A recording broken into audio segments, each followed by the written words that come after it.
Hello everyone, the topic is potential energy of an electric dipole in a uniform electric field.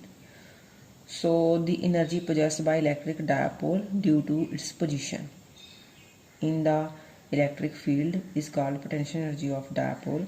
The energy possessed by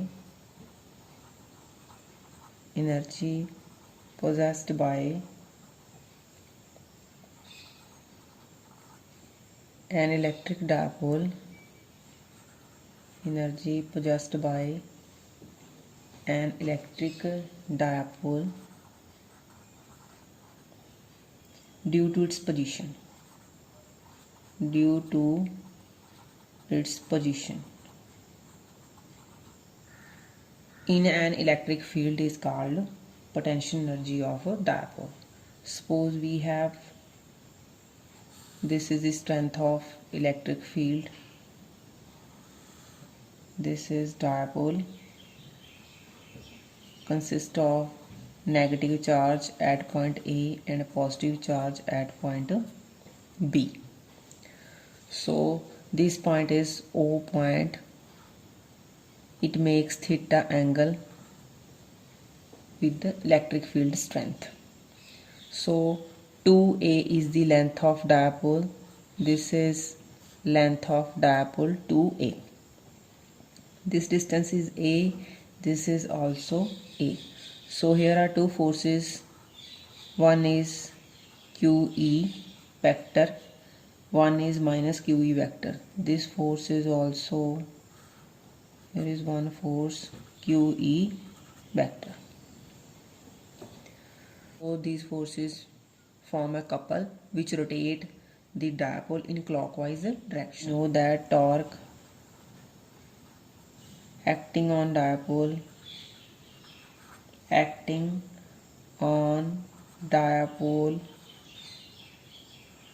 is given by torque tau is equal to Pe sine theta. P is the dipole moment. So the amount of work done in rotating the dipole through small angle d theta against the direction of torque is given by.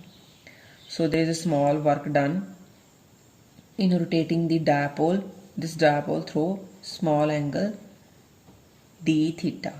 So the small work done is equal to tau, because work done is equal to force into distance.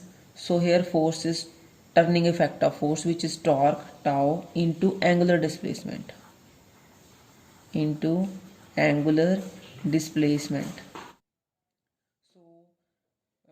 is equal to tau into angular displacement, and this small work done is equal to tau, angular displacement is d theta. So put the value of, say that this is equation number 1, put the value of tau from this equation. dw is equal to Pe sine theta d theta. So this is the small work done, say that this is equation number 2. To find the total work done in rotating the dipole from its initial orientation theta 1 to find the orientation theta 2 in the field, we integrate this expression.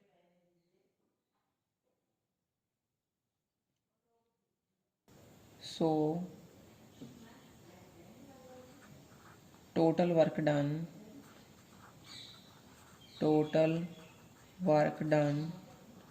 is dw from initial orientation is theta 1 and final orientation is theta 2, means it rotate from theta 1 to its final orientation theta 2.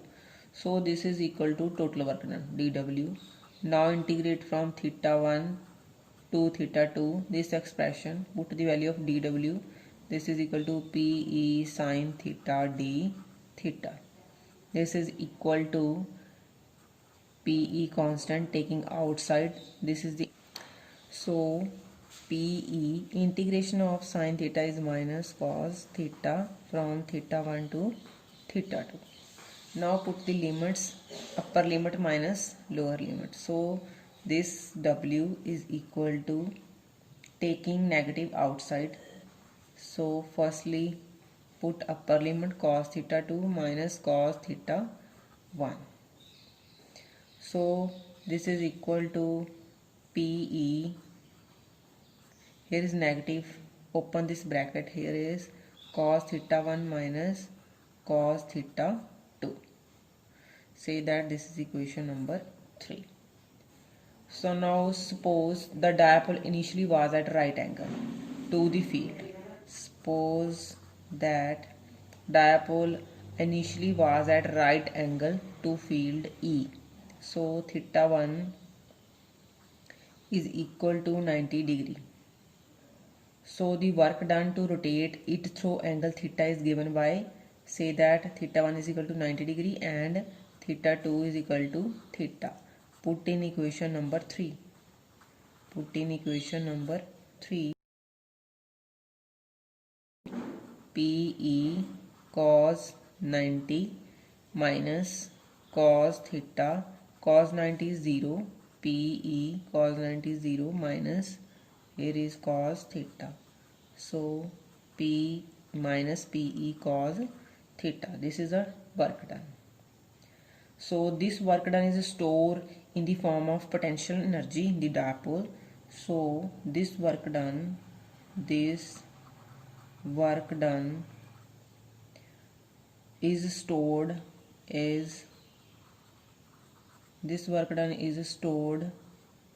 dipole. This work done is stored in dipole as its potential energy. So this is replaced by U. U is the potential energy is equal to minus PE sine, this is equation number 4. So this work done is equal to U is equal to minus PE cos theta. In vector form,